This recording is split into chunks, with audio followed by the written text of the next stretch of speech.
So we live in a realm called space-time. And in this three-dimensional reality in space-time, there's an infinite amount of space. Space is eternal, right?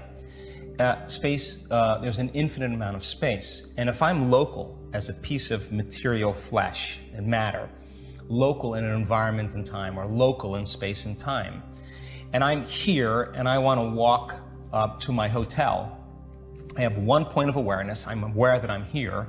And then I have another point of awareness, which is my hotel. And that's somewhere out there. So I have to move my body through space. And when I collapse space, when I move through space, I experience time.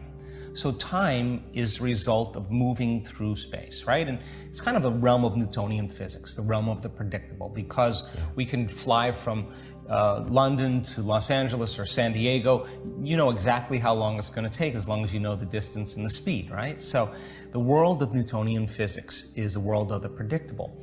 So then if you're living by the hormones of stress, and stress causes you to put all of your attention on your body, when you're being chased by T-Rex, the arousal of the stress hormones causes you to put more of attention on your body.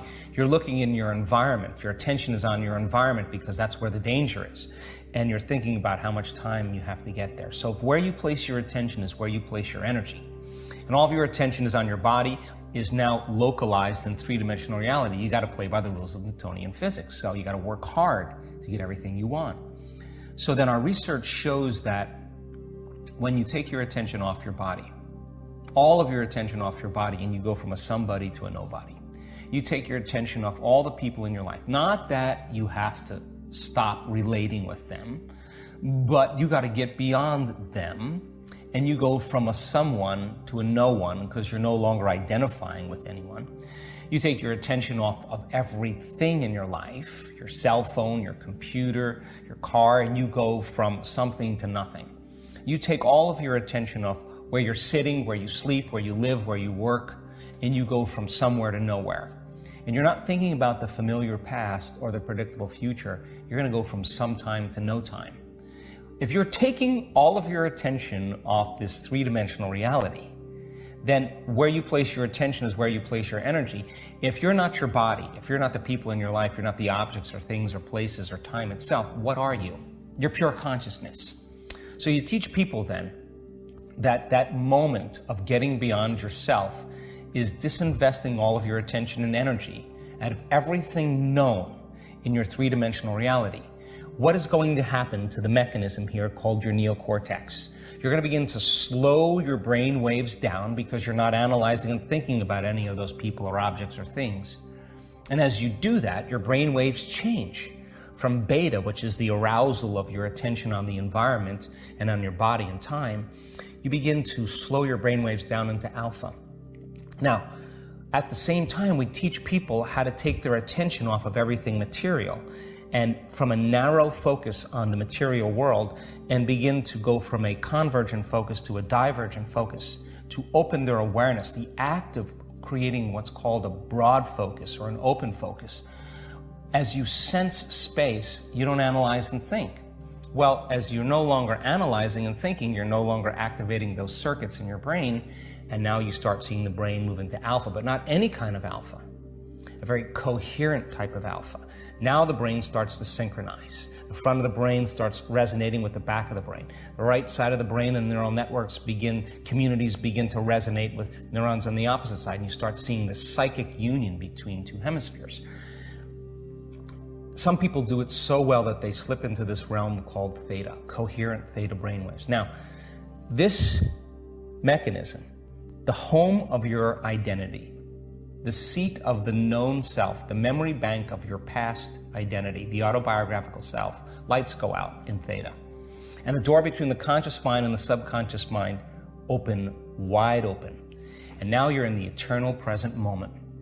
And if you teach a person now to find the frequency of oneness and wholeness, if you teach them as consciousness that their consciousness can merge the consciousness of the unified field, and they can surrender their consciousness into a greater consciousness, they can lose themselves in nothing to become everything, and they can find that frequency, they can pay attention to it, they can experience it, they can become more aware of it, they can feel it.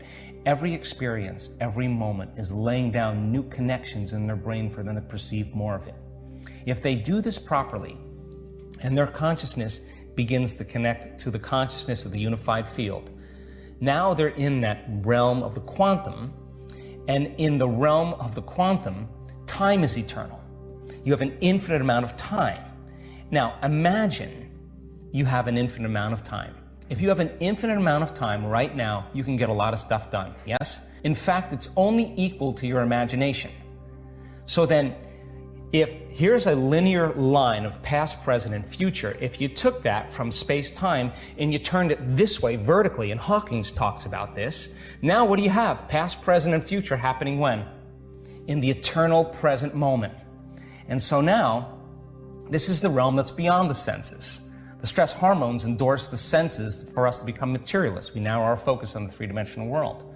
You narrow your focus on the danger, on the cause. Now you're doing the exact opposite. You're opening your focus, suppressing the neocortex, the memory bank of the known self, and now you're tuning in with your autonomic nervous system. Consciousness is falling right into the limbic brain.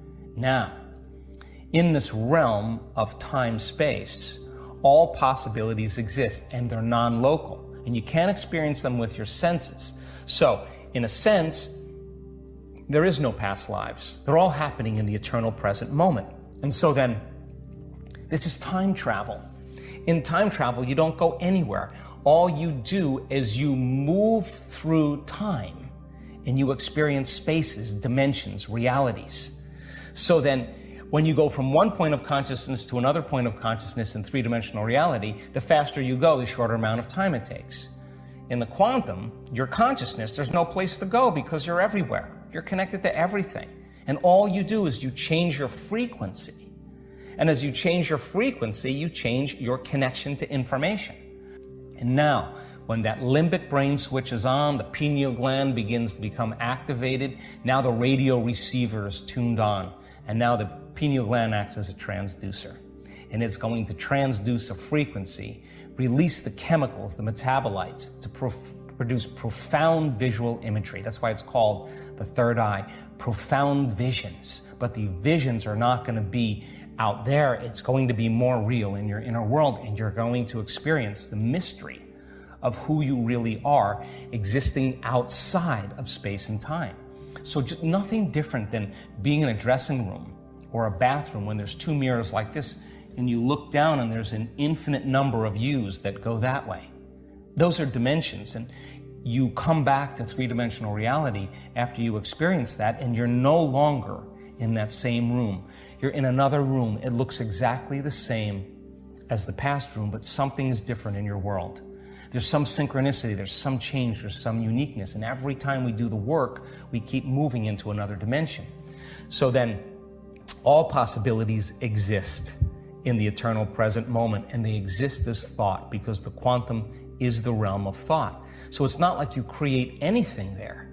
You just become aware of what already exists. Right. You put your attention on it, and you begin to experience it in that realm, whatever you experience in that realm beyond space and time. And you can begin to emotionally embrace. That must manifest in three-dimensional reality. In this space and time, it's the law. Now, getting people to do that and getting better at it, we're starting to see that people can begin to create from the field instead of from matter. So yeah, possibilities for health exist. Possibilities for wealth exist. Possibilities for mystical experience exist. But you got to be able to linger there without a name, without a face, without an identity, without an emotion, without a problem, without a disease, without a diet. You can't enter as a somebody. You got to pass through the eye of the needle. And the passing through that eye of the needle is a nobody. That is pure consciousness. So then, teaching people how to do this, and when they start understanding it, they're not going to give up on themselves so easily. They're not going to quit so quickly. And if I got 1,000 people or 1,500 people and I'm inspiring them and they're going a little further every day, this is what I know. Every time they go a little further into the unknown and they come out of it safe and they feel like they've gone somewhere, they love themselves a little bit more. It's no longer, I always say there's no such thing as a bad meditation. There's only overcoming yourself. You give it your best, the next one's going to be better. And you just keep practicing, and you keep carving away all the things that you were doing unconsciously, and all of a sudden the formula gets more pure. All of a sudden it gets easier. It's no different than learning any skill, like golf or whatever, martial arts, dance, whatever. You got to stop doing certain things and you got to start doing something differently. And that's what we want to do. We want to keep teaching people how to overcome, and then they start becoming, right? That's the side effect of it. So then when you have that mystical experience and you can't wipe it off your face because you're realizing you're not that linear being living a linear life, you're a dimensional being living a dimensional life, you're going to take politics a little less seriously. You're going to take the news a little less seriously. You're going to take television commercials as a joke. You're going to see through all of that illusion because you're going to realize everybody's playing by the limited laws.